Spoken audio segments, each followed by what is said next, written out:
Excellent. Masechet Pesachim Daf Nun Tet. We're discussing today the order of the evening services in the Bet HaMikdash. There's lots of things to do that are in the afternoon, and the question is, what order do you do them in?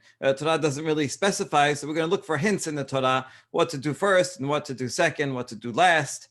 What we're going to see is three Baraitot altogether. The first one's going to give an order that says Tamid, Pesach, Ketoret, and then the Menorah. So yeah, although Tamid is the last thing, as we mentioned last time, Tamid, the beginning, open the morning Tamid, afternoon Tamid, all the other sacrifices are in the middle. All the Nedarim, Nedavot, whatever anyone's going to bring, except for Korban Pesach.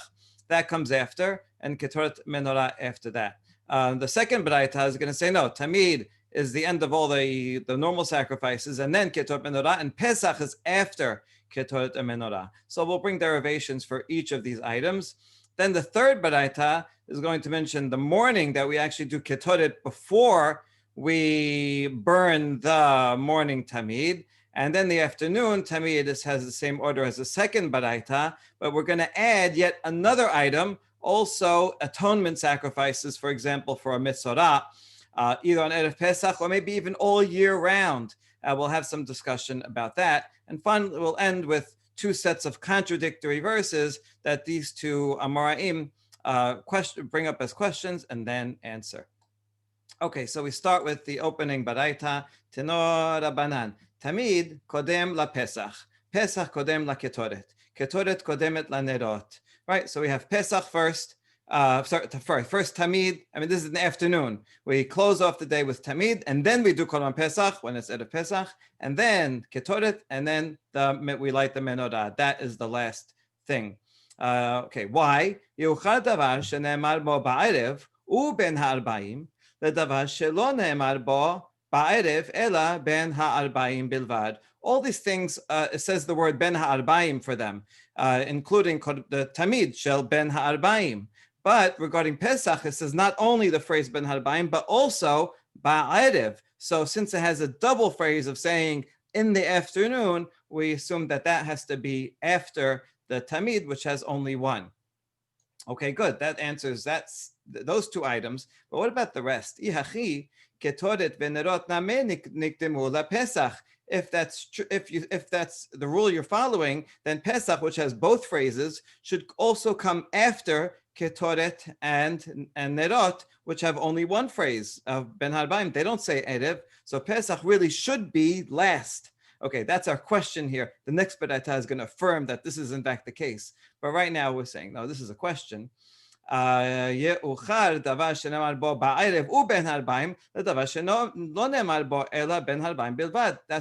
the question. These are the Pesukim here, if you want to see them. Right? Remember the boker, we're going to see it in a second, that in the morning, the Ketoret is first from that phrase. When Aharon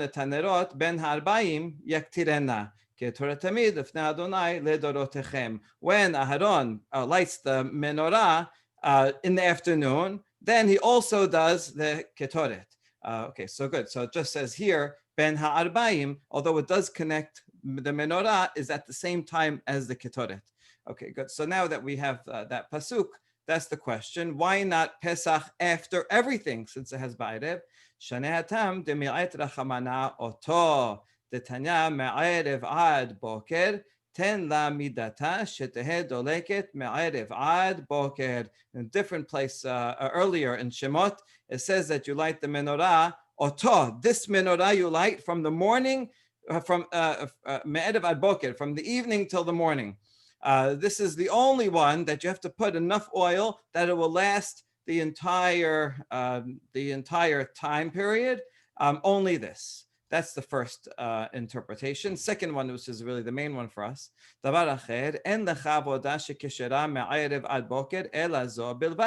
is no other service that we do from the evening until the morning except this. Everything else we do during the day. Only the Menorah is burning all night. My ta'ama, amar kira yarach oto Aharon ubanav me'erev ad boker. Oto me'erev ad boker, and the barache me'erev ad boker. What about emurim that burn all night? Yeah, that's a leftovers. It's not a specific commandment. It's just, like whatever you didn't get a chance to have burnt during the day. And Morim is going to come up again soon. So since you see that this the menorah specifically is burnt all night, so it makes sense that this would be the last item. And vit kash ketoret lanerot, and the pasuk we just mentioned says that the candles are burnt while the incense is there. Good. So according to that, we have the Tamid, Pesach, right? And then the menorah has to be done with the Ketoret. So the Ketoret first, and then the menorah, that goes from evening till morning. Good. So that gives us the order presented here in the first Baraita. Second Baraita, we have a second Baraita that actually gives the order of the question that we just presented. Tamid kodem la Ketoret. Tamid is always the first thing at the end and the concluding service. And then we have Ketoret. Ketoret kodemet la nerot, venerot kodmot la Pesach. And here Pesach is at the end, or the very last thing, even after Ketoret and nerot. Why? Uchar davar shemar bo ba'erev uben haarbaim. Because Pesach has two phrases, erev and ben haarbaim. All the rest of them, the pasuk only says ben haarbaim. So good, makes sense that Pesach should in fact be the very last one. Well, now what we had before as a proof now is a challenge. Bakativ oto, regarding lighting the menorah, it says this mitzvah goes all night. Hai oto mi ba'ale lemaute avodah shebifnim. So since it says oto, I might have thought that really menorah should be the last one because that goes all night and should be after Pesach. No, when it says oto, this one goes all night, that is just telling us it's the last thing that we do in the hechal. In the hechal, that's where we have the shulchan, the menorah, and the golden altar for the ketoret. So that's why within the hechal, we do the last thing is the menorah after ketoret. But the korban pesach is done outside on the big altar outdoors. Okay, so this pasuk is only saying menorah is last for the indoor items. Ben haarbaim yaktirenna. Now, within those two things of nerot and ketoret, I might have thought that since it says he should light the menorah and then yaktirena, right, and then do ketoret, because that's menorah is mentioned first and then ketoret. So I might have thought that that's the order. Ketoret me'et rachamana oto. That's why the pasuk says the word oto, that menorah is last, even though it's mentioned first in the pasuk of 38. Ela ben haarbaim yaktirena lamali. So why in fact does it say this phrase ben haarbaim yaktirena? Hachi kamar Rav Kahana bidan de medlakt nerot tehe miktara ketoret. When you light the menorah, the incense should have already been done, right? So it's mentioned second, but it's saying that it had to already have been done beforehand. Good. So that's the second baraita. So now we go tamid. That's the same. Ketoret and menorah. Ketoret is always before menorah, but here these two go before korban pesach, because now we take pesach, the word ba'erev, to be meaning after all the things, after everything. And the otam me'erev ad boker is from menorah, just to tell you that that's after ketoret. Whereas in the first baraita, we said that pesach is saying plus erev, that just tells you it's after tamid. But the menorah, which says from evening to morning, ota, that tells you that this comes after Pesach. So there's two different reasons to say this is later or this is later. So which one trumps the other? Those are the two possibilities. All right, and now we get to our third baraita, which is going to add in a couple of important things that we didn't see before. First of all, the order in the morning, and also other items, atonement sacrifices that also can be done after the korban tamid. Teno Rabbanan, en lecha davar shekodem letamid shel shachar ela הכתורת בלבד, שנאמר בה בבוקר, ויוקדם כתורת, דבר שנאמר בבוקר, דכתיב, והקטיר עליו אהרון כתורת צמים בבוקר, לדבר שלא נאמר בו, אלא בוקר אחד. It's a little bit repetitious. There's nothing that was done before korban tamid. Truth is that the korban tamid is prepared but slaughtered beforehand, but then you do the ketoret, and you burn the ketoret. That's first, because it says baboker, and therefore nothing else can come before that, and only after that do we put the korban tamid on the mizbeach and burn that? Good. So that takes care of the morning. And there's nothing that will be delayed and come after the afternoon tamid, except for ela ketoret, benerot, upesach. That's the order that we had in the second Baraita. Umechusar kippurim be'erev haPesach shetovel shenit v'ochelet pischo la'erev. And one more item that we hadn't mentioned yet. Let's say someone was a mitzorah, leper. He has to wait 7 days. And 7 days, seventh day, he goes to the mikveh. Nevertheless, even after that night, he's not fully tahor for certain things until on the 8th day, he brings 3 different korbanot, and asham, chatat, and an olah. So bring those 3 korbanot in order to become pure. Let's say erev, his 8th day happened to be erev Pesach, and he has to be totally pure. He has to bring all those 3 sacrifices in order to be able to eat korban Pesach. So good. Really, if he was responsible, he would bring all of his sacrifices in the morning, and that way he'll be ready at night. But let's say he was busy, he forgot, for whatever reason, he didn't bring his 3 sacrifices until after the Korban Tamid. Maybe he got mixed up with the schedule because we do the Korban Tamid an hour earlier, right, on erev Pesach than on most days. So he didn't bring it. So you know what? We give him a chance. Even though we broke the Korban Tamid already, and you're not supposed to bring any other Korbanot after the Korban Tamid, for this guy, we're going to make an exception so that he can bring all of his Korbanot, 3, depending on if he's Azab, 2, whatever it is, so that he'll be prepared and and have Mechusar Kippurim. He won't be Mechusar Kippurim, he'll have his atonement, and that way he can eat Korban Pesach at night. Okay, that's the opinion of Tanna Kama. Rabbi Shimon beno shel Rabbi Yochanan ben Beroka is even more lenient. Omer af mechusar kippurim b'shar yemot hashana shetobel ve'ochel bekodashim la'erev. All year round, anytime, if a person has 8th day came and he forgot to bring his 3 sacrifices before the Korban Tamid, we allow him to bring his 3 sacrifices after the Korban Tamid as a Mesorah, and that way he, let's say there's some other korbanot, some shalamim or whatever that he brought, his friend brought, and he wants to be able to eat those kodashim, he will be able to.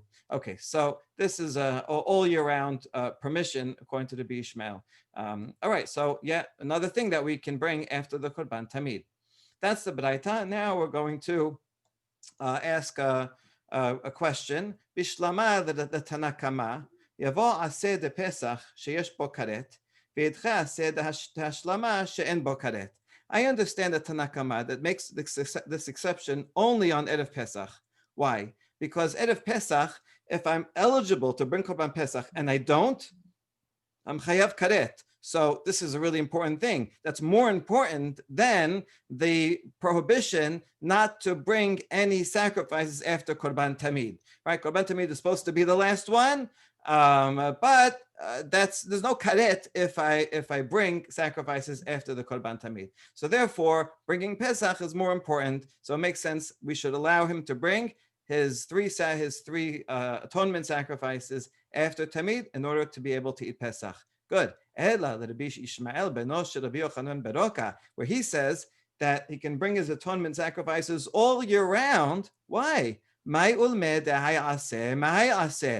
the one hand, he has one aseh that, let's say he had brought another sacrifice that he's supposed to eat. Okay, he should eat any sacrifice that he brought. Fine, that's an aseh. But there's another counter aseh that you don't bring any sacrifices after the Korban Tamid. So those are equal. They both don't have karet. So why should we prefer one over the other? We should just tell him, sorry, you missed the deadline. Come back tomorrow. Okay, that's the question. And we're going to have 2 answers. Amar Ravina, Amar Rav Hisda, Hacha bechatat ha'of askinan, she'en hamizbeach ela dama. Okay, so Rav Hisda says, we are talking about a poor Mesorah. A poor Mesorah brings a bird. It's actually worth taking a minute to look at the Pesukim regarding the Mesorah. I mean, there's a woman who gives birth also, but let's concentrate on Mesorah. It's the best example. The yellow is a rich person, and the blue is a poor person. A rich Mesorah brings 2 kebasim, and 1 kavsa. One of them, so 3 animals, not birds. The first one has to be for an asham, and then a hatat, and then an olah. And the order seems to make a difference. First asham, then hatat, then olah. We'll see in a minute if the order really is required that way. If the person is poor and cannot afford 3 animals, then he brings still 1 keves. He still has to bring 1 animal for the asham, but then he can bring 2 birds for the hatat and the olah. Okay, so either 3 animals or 1 animal for the asham and 2 birds for hatat and olah. So now we just mentioned the birds that he can bring for a hatat. So Ravina says we're talking about hatat ha'of, a poor leper, and he's bringing a bird. She'en lamizbeach ela dama. What's good about a bird is that when you slaughter it, you take the blood and sprinkle it on the mizbeach, but you don't burn any of the meat. So even if he brings that at the end of the day after Korban Tamid, it's no problem. He's not violating burning something on the Mizbeach after the Korban Tamid. Korban Tamid was the last thing burnt on the Mizbeach. The bird, separate thing. I just sprinkled the blood on the side of the altar. That's not a problem. So in other words, he must have brought his asham before. That's the animal. Okay, so that's the first answer. Rav Papa amar, afilu tema bechatat behema, ma'alah umelinaha, the Papa is more lenient. He said, I could even be talking about a rich Mesorah, and he has to bring an animal. So what can you do? Here's a loophole. You could take the animal, the parts of the animal that you're going to burn, and you put it up on top of the Mizbeach, but not on the fire. You just leave it there on the side of the Mizbeach all night. That way you fulfilled putting it on the Mizbeach, because you put it on the Mizbeach, but you didn't have a problem that you burnt something on the Mizbeach after the Korban Tamid. And so you didn't violate that principle. The Korban Tamid was still the last thing you burnt. So good. That's Rav Papa's answer. Hold on. Asham. But what about the Korban Asham? Bishlam Rav Papa, Hainu de Melina. According to Papa, it's fine. You could bring all 3 animals and just put them up on top, right? And leave them there. But Rav Hisda says, talking about a bird, and the bird doesn't go on the Mizbeach. Fine, that's fine for the bird that you bring as a chatat. But what about the Asham? He could answer that he brought his Asham already before the Tamid, and that he was still missing they were still missing the chatat. Okay, good. So asham animal he brought before, and now the chatat is a bird, and so it's okay. Wait, we didn't finish. V'haika olah, but we also have to bring the olah. V'chitem olah la me'akva, and maybe you'll say, oh, the olah doesn't matter. I mean, olah he's supposed to bring, but if you don't bring it, he's still okay. He still gets atonement. You can't say that. The same sage that we're asking all these questions on says, right? Just like the asham and hatat are necessary, so too the olah is necessary for his atonement. And he can't go and eat the Korban Pesach or whatever other else he's bringing after that. Maybe he brought his olah beforehand already. Can you do that? Or are you allowed to bring the olah first? It's mentioned in the pasuk last. There's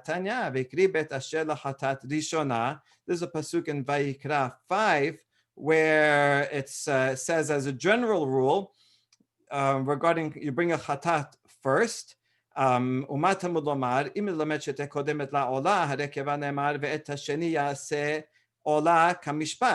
this particular context, we don't even need to say rishona because it says after that we bring the olah. So, right, in this context of Vayikra 5, we know hatat and then olah has to be second. And yet it goes out of its way today, this is first and this is second, to teach every other case in the Torah. Anytime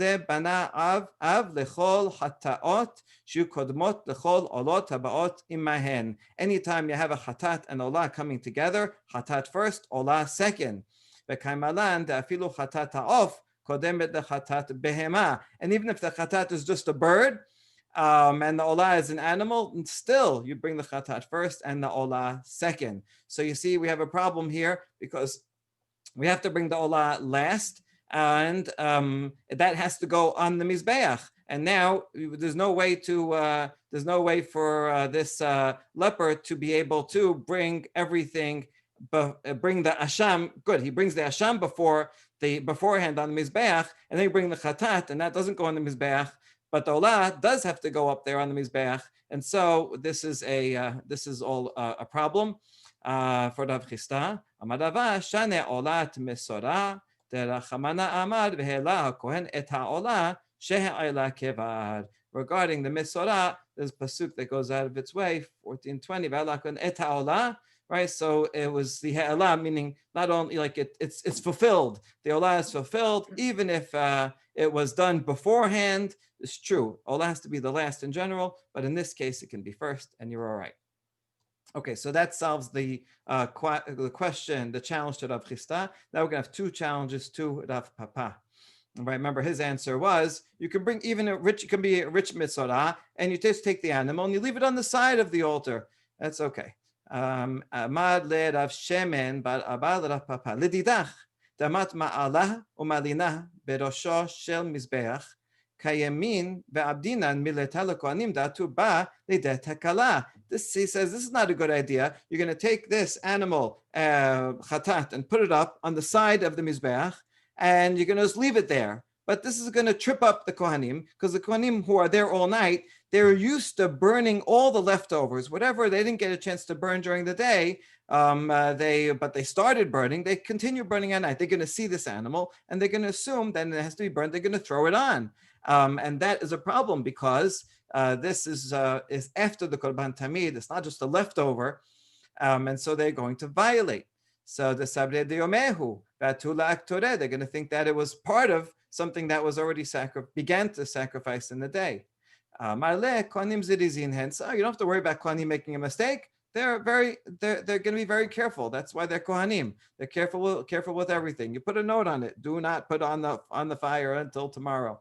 Good. Amar le Rav Asher le Rav Kahana. Second question. Ve'amre la Rav Huna bered Rav Natan le Rav Papa. Veha kama de la mitkateri emurin kohanim lo masu achli basar. Okay, so this is a different problem. Yeah, you're going to put this animal, the chatat, put it up there on the side, but it's not good enough. As long as the animal is not burnt, the kohanim, we have a rule, cannot eat the portion of the animal that they are supposed to eat. They have to first they have to burn and give what belongs to Hashem. Only then can they eat. Makes sense. They shouldn't eat before God gets his portion.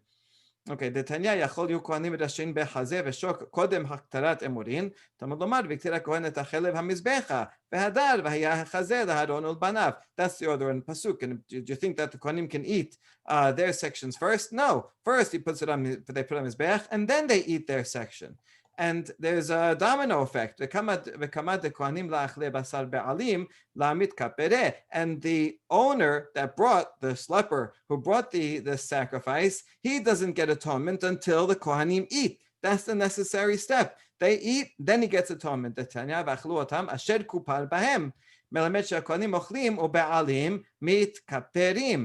The kohanim have to eat it, and then the atonement occurs. Right now, it reminds us of when Aaron and his son, Aaron didn't eat the korban. Moshe is angry. You got to eat it. That's part of the service.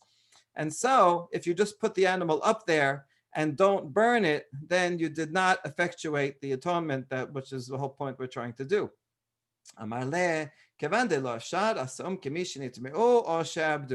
Okay, good reasonable answer. So since it's impossible, because we're not allowed to burn the sacrifice after the afternoon chatat, so that's what could we do? It's as if it became tameh, or if it got lost. If it got lost, it got lost, right? So it's okay. Or if it became tameh, then we take it outside, and the sacrifice is still valid.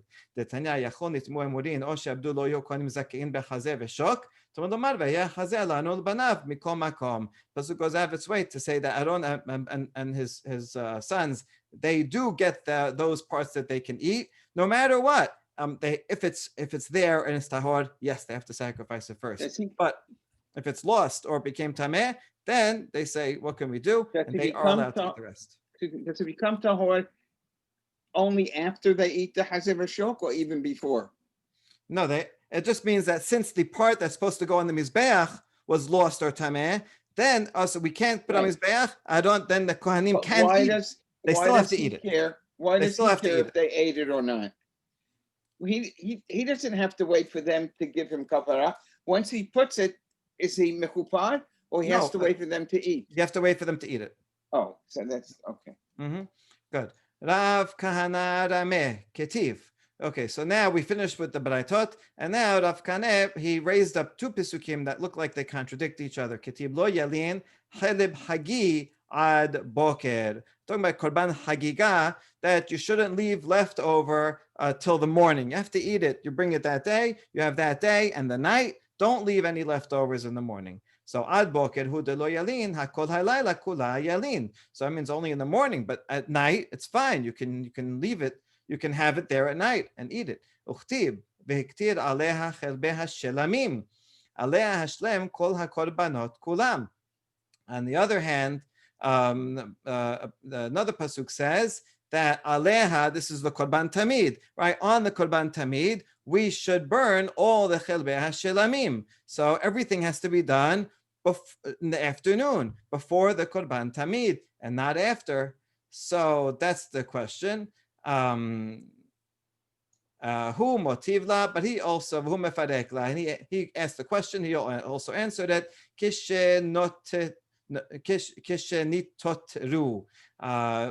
is talking about the leftover, right? We did everything that we were supposed to during the day, and we sprinkled the blood, and yet after that there was no opportunity to burn the parts that we were supposed to burn, and so it's ideally supposed to be before, but if not, they can be done afterwards. Okay, that's the usual case. That's why we say arbit for all those things that we didn't get a chance to burn during the day. Lastly, Rav Safra leRav Ketiv lo yalin aboker zeba hag haPesach. Okay, now regarding Pesach specifically, you should not leave any leftover until the morning. La boker hu de lo yalin hakol halayla yalin. But that means that it can be around during the night. In other words, if you have some extras, you can burn it at night. V'haketib olat Shabbat b'Shabbato. Velo olat chol b'Shabbat, velo olat chol b'Yom Tov. Regarding the Korban Tamid, it says we bring the olah of Shabbat on Shabbat. That's important to say because it means you can violate Shabbat for the Korban Tamid, and we can, burn whatever we need to of the Shabbat Korban Tamid on Shabbat, but not chol for Shabbat. In other words, let's say Friday afternoon, we have the Korban Tamid. Okay, so we put it up there when we burn some of it, but let's say it doesn't all get burned. Can we continue to burn the leftovers of the Korban Tamid, the afternoon Korban Tamid on Friday? Can we continue to burn it on Friday night on Shabbat? He says, no, you can't do that. You can violate Shabbat for Shabbat, but not Shabbat for something you brought before. And also, the same thing, erev Pesach. You bring the Korban Tamid, and you didn't get a chance to burn the whole thing. Are you going to bring it at night? No, you have to burn it during that day. And how about Pesach? Same thing. Pesach, you brought this Pesach on erev Shabbat, erev Pesach, which was chol, so you cannot burn it afterwards. And yet, the first pasuk says that you can have it, you can leave it over all night, which means you can burn it all night. That's the contradiction. So not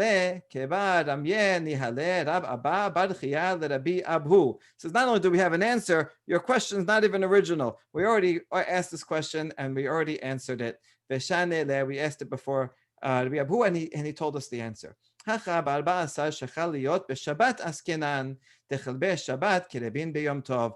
pasuk is talking specifically about one case only, when the 14th is itself Shabbat.